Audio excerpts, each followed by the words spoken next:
दोस्तों आप लोगों ने यूपीएससी ईपीएफओ एग्जाम के लिए बहुत मेहनत करी है। पिछले कुछ समय से आप लोगों ने अपनी पूरी एनर्जी, पूरा एफर्ट सिर्फ इस कोशिश में लगा दिया कि भाई इस बार तो इस एग्जाम में सिलेक्शन पक्का इंश्योर करनी है। लेकिन कहीं आप अपनी प्रिपरेशन जर्नी में कोई ऐसी मिस्टेक तो नहीं कर रहे हो जो आपकी सिलेक्शन कॉस्ट कर दे। कई बार अनइंटेंशनली हमें पता नहीं लगता है कि हम कोई ब्लंडर कर रहे हैं जो बाद में हमें पता लगता है। तो यहां पर मेरी कोशिश है कि इस वीडियो में मैं आपको ऐसी कुछ मिस्टेक्स बता दूं जो आप लोगों को कमिट नहीं करनी है या जिनका खास ध्यान रखना है कि एग्जाम से पहले इन मिस्टेक्स को हम ना करें ताकि आपकी सिलेक्शन पक्का इंश्योर हो सके। तो शुरुआत करते हैं इस वीडियो की। दोस्तों ये मिस्टेक्स मैं आपको वन बाय वन बताऊंगा और आपको हर एक बात का एक प्रैक्टिकल एग्जांपल देकर समझाऊंगा कि भाई किस तरीके से मिस्टेक कमिट हो सकती है। पहली मिस्टेक क्या है कि thinking too much about the result. दोस्तों अब आप लोगों ने बहुत मेहनत कर ली है, आप लोगों को लग रहा है कि यार कहीं ना कहीं सिलेबस भी कवर कर लिया है, एक बार रिवीजन भी कर ली है, अब बस भगवान की दुआ से रिजल्ट पॉजिटिव आ जाए, हम पेपर की शाम जब अपने आप को देखें तो हमारी सिलेक्शन हो रही हो, हमारे नंबर 220 बन रहे हो, 230 बन रहे हो, ऐसे ख्याल अपने मन में बहुत सारे आ रहे होंगे। लेकिन दोस्तों याद रखना है कि अभी हमारी प्रिपरेशन जर्नी खत्म नहीं हुई है। अभी एक लास्ट स्टेप आप लोगों ने लेना है। तो यहां पर आप लोगों को बार बार कछुए की और जो खरगोश वाली स्टोरी है वो याद आनी चाहिए कि अगर आप लास्ट मोमेंट में रिलैक्स हो गए या फिर आपने ये टाइम बर्बाद कर दिया कुछ और अनइंपॉर्टेंट थिंग सोचने में, तो कहीं ना कहीं आप लोग अपनी प्रिपरेशन जर्नी को अंजाम तक नहीं पहुंचा पाएंगे। तो इस टाइम भी आपका जो प्रोसेस है प्रिपरेशन का वो कंटिन्यू है, तो इसको अब लास्ट एफर्ट के थ्रू कंप्लीट करिए और एग्जाम डे तक आप अपनी प्रिपरेशन को बहुत अच्छा चमकाते रहिए। दोस्तों यहां पर बार बार रिवीजन करिए, बार बार मॉक टेस्ट दीजिए, लेकिन जब तक एग्जाम नहीं हो जाता, जब तक रिजल्ट के बारे में मत सोचिए। 2 जुलाई के बाद आपके पास एम्पल ऑफ टाइम है रिजल्ट के बारे में सोचने के लिए, सारी परमुटेशन कॉम्बिनेशन बनाने के लिए, लेकिन अभी आपके पास उतना टाइम नहीं है। अभी आपके पास जो टाइम है वो सिर्फ और सिर्फ प्रिपरेशन का है। तो मेरे हिसाब से आपको वो टाइम सिर्फ प्रिपरेशन को ही डिवोट करना चाहिए। सेकंड मिस्टेक, अगेन एक बहुत इंपॉर्टेंट और बहुत बड़ी मिस्टेक जो अनइंटेंशनली काफी बच्चे जो है कर देते हैं, वो है not consolidating the covered syllabus. दोस्तों आप लोगों ने बहुत कुछ पढ़ा है, ठीक है, आप लोगों ने बहुत सारे टॉपिक्स कवर किए हैं, आप लोगों ने बहुत सारा सिलेबस कवर किया है, तो दिस इज द टाइम जब आप सारी चीजों को जोड़ो, सारी चीजों को समेटो। तो जो भी पोर्शन आपने कहीं से भी कवर किया, फॉर एग्जाम्पल आपने पॉलिटी लक्ष्मीकांत से कवर करी है, फिर आपने हमारे नोट्स पढ़े, फिर आपने क्विज दिए, तो क्विज के बाद भी आपने बहुत सारे इंपॉर्टेंट पॉइंट्स जो है वो नोट्स पे लिखे थे, तो अब उन चीजों पे लास्ट नजर मारने का टाइम आ चुका है। मतलब एक बार सारी चीजें समेटो, हर कंपोनेंट जो भी आपने कवर किया है उन सबको रिवाइज कर लो।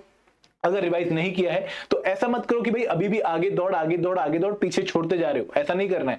तो जो कर लिया एक बार बैठो, अब देखो 21 तारीख हो चुकी है, 22 तारीख हो चुकी है, तो अब इस पर्टिकुलर मोमेंट में आपने सारी चीजें समेटनी है, सारे जो आपके वीक लिंक्स है उनको इकट्ठा करके स्ट्रॉन्ग लिंक बनाना है। तो आप हर कंपोनेंट को अब फाइनल टच दे दो और यहां पर और वेट मत करो कि भाई अब मुझे आगे रिवीजन करनी है। This is the last moment जहां पर आपकी सारी चीजें अब कंसोलिडेट होनी चाहिए और अगले 10 दिनों में आपको उनको फर्दर रिवाइज करना है, ठीक है। एक और मिस्टेक दोस्तों जो अगेन मैंने काफी फील करी है, ठीक है, वाइल टॉकिंग टू स्टूडेंट, कि आप लोग एक छोटी सी चीज को इतना बड़ा प्रेशर क्रिएट कर लेते हो जो आपकी बाकी प्रिपरेशन को भी अफेक्ट कर देता है। फॉर एग्जांपल आपके अगर जूते में हल्का सा कंकड़ है तो वो आपको परेशान करता है, आपको चलने नहीं देता है, लेकिन यहां पर हमें इशू ये ध्यान रखना है कि इस छोटे से पत्थर से, इस छोटे से इशू से हमें बहुत बड़ी प्रॉब्लम क्रिएट नहीं करनी है, अपनी बाकी प्रिपरेशन को खराब नहीं कर लेना। फॉर एग्जाम्पल आप में से काफी बच्चों का जो वीक पोर्शन मुझे अभी सुनाई देता है वो है क्वांट। कुछ बच्चों का क्वांट बहुत वीक है, ठीक है, कुछ बच्चों के लिए करंट अफेयर एक बहुत बड़ी प्रॉब्लम है। तो दोस्तों ये प्रॉब्लम रहेंगी। देखिए आप जितनी मर्जी अच्छी प्रिपरेशन क्यों ना कर लें, जिस बच्चे का रैंक 1 आने वाला भी है ना, उसके लिए भी ये दोनों कंपोनेंट्स प्रॉब्लम वाले हैं, क्योंकि यहाँ पर काफी स्टेक्स हैं, हाई जो है स्कोरिंग एरिया है, ठीक है, काफी नंबर ऑफ क्वेश्चन आते हैं इस पर्टिकुलर टॉपिक से, तो आपको टेंशन हमेशा रहेगी। लेकिन इसका मतलब ये नहीं है कि इन 2 पेपर की टेंशन की वजह से आप बाकी कंपोनेंट्स की प्रिपरेशन खराब कर लो। मतलब इनकी प्रॉब्लम्स को आप इतना बड़ा मत बनाओ कि भाई आपकी जो इंपॉर्टेंट चीजें हैं, जो आपने सक्सेस अचीव करी है bye covering all the other components, वो आपकी डाउन ना हो जाए। तो एक्चुअली जो तराजू है वहां पर इनके जो वेटेज आप थोड़ी कम हो जानी चाहिए। अब इनके बारे में ज्यादा मत सोचिए, जो होना था वो हो गया है। अब अगेन जो इनके इंपॉर्टेंट टॉपिक है, जो इनके इंपॉर्टेंट एरियाज हैं, उनको कवर कर लीजिए, ठीक है। तो this is very important point जो मैं खासकर उन लोगों को बताना चाहूंगा जिनकी बहुत टॉप की प्रिपरेशन हो रखी है। मैं बात भी करता हूं, कुछ बच्चों को 95% सिलेबस कवर है, लेकिन 5% सिलेबस को वो इतनी ज्यादा इंपॉर्टेंस दे रहे हैं इस टाइम पर क्योंकि 95% सिलेबस की प्रिपरेशन डाउन हो रही है। तो ऐसा नहीं करना है दोस्तों। अब वो मतलब इस टाइम पर सेलिब्रेट करो अपनी सक्सेसेस को, अपनी जो मेहनत आपने करी उसको सेलिब्रेट करना शुरू करो, क्योंकि वो एक तो पॉजिटिविटी लेकर आएगी और प्लस आपको एक कॉन्फिडेंस देगी before going to the exam hall. Last, fourth but not the least, very important point दोस्तों, इस पर्टिकुलर टाइम पर आप लोगों को पास्ट ईयर पेपर सॉल्व करने चाहिए। अगर आप लोग पास्ट ईयर पेपर सॉल्व नहीं करोगे इन लास्ट के 10 दिनों में तो कहीं ना कहीं एक बहुत बड़ा ब्लंडर हो जाएगा। ये ब्लंडर क्यों है? क्योंकि दोस्तों हम जितनी मर्जी कोचिंग इंस्टीट्यूट्स की टेस्ट सीरीज क्यों ना ज्वाइन कर लें, ठीक है, सॉल्व क्यों ना कर लें, लेकिन वो जो यूपीएससी की एक अदा है, यूपीएससी का क्वेश्चन पूछने का स्टाइल है, वो कोचिंग इंस्टीट्यूट्स की टेस्ट सीरीज मैच नहीं कर पाती। भले वो यूपीएससी एग्जाम हो, भले वो ईपीएफओ एग्जाम हो, भले वो कोई और एग्जाम हो। तो यहां पर आप लोगों को पास्ट ईयर पेपर में दोबारा जाना है ताकि आप यूपीएससी को पेपर स्टाइल को देख पाए, ठीक है, क्वेश्चन के अटेम्प्ट्स को देख पाए, क्वेश्चन के स्टाइल को देख पाए, और पेपर में जब आप पेपर हॉल में बैठेंगे तो आपको ऐसा ना लगे कि भाई कोई एलियन पेपर मेरे हाथ में आ गया है, कोई डिफरेंट पेपर मेरे हाथ में आ गया है। तो आप लोगों को इस टाइम पर, मतलब अब 10 दिन बचे हैं, तो आपको हर दूसरे तीसरे दिन 2015, 2012, 2017, 2021 वाले ईओ पेपर को सॉल्व करना चाहिए ताकि आप लोगों को यूपीएससी के पेपर से हल्की सी एक जो लगाव है वो बना रहे और आप लोगों को पेपर में जाके कोई दिक्कत ना आए। दोस्तों अगर आप लोगों के पास अभी तक पीवाईक्यूज नहीं है तो we are providing you the complete PYQs. APFC के पिछले 4 बारों के एग्जाम के और ईओ के लास्ट 2 साल के एग्जाम्स के आपके पास पेपर हैं, इनको डाउनलोड करिए, लिंक डिस्क्रिप्शन बॉक्स में है, और इनको प्रैक्टिस करिए क्योंकि इस टाइम पर सबसे खास हेल्प आपकी पीवाईक्यूज ही करने वाले हैं। एंड दोस्तों last but not the least blunder mistake जो काफी बच्चे कर रहे हैं, अगेन काफी बात कर रहा हूं, कि आप अभी भी चीजों को लास्ट के 2-3 डेज पे प्रोक्रेस्टिनेट कर रहे हैं, मतलब आगे टाल रहे हैं कि यार ये टॉपिक में लास्ट के दूसरे जो सेकंड लास्ट डे पे रिवाइज करूंगा, ये टॉपिक में लास्ट वाले डे पे रिवाइज करूंगा। दोस्तों अब वो टाइम नहीं रहा, अब जो भी रिवाइज करना है, जो भी खत्म करना है वो अभी करिए। दिस इज द मोमेंट जहां पर आपको कोई भी टॉपिक आपको कंप्लीट कर लेना है। ऐसा ना हो कि भाई ये टॉपिक मुझे शुक्रवार को, मतलब 30 तारीख को कवर करना है, 30 जून को कवर करना है, नहीं।